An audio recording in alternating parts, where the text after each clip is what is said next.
So ano nga ba ang pinagdikit namin dito sa wood panel na to? So ito yung No More Nails glue. Ayan, so ganyan yung itsura niya, No More Nails.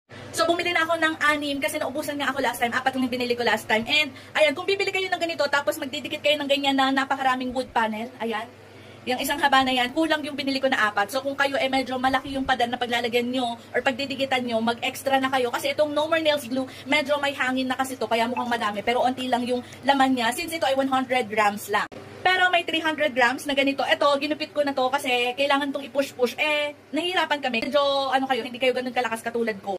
At wala kayong mapapakisuyuan na lalaki or mas malakas sa inyo na magdikit. I prefer or I suggest na wag etong nasa ganito yung bilhin nyo.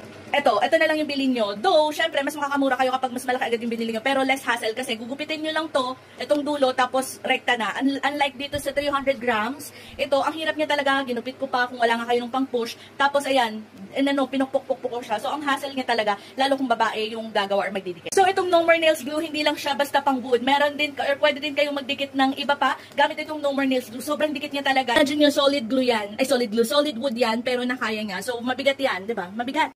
Pero nakaya nitong No More Nails glue. So kung halimbawa kayo magdidikit ng mga pan-decor ninyo na magagaan lang, mas kaya lalo nun itong No More Nails glue. So ayan, nilagay ko nasa yellow basket itong No More Nails glue.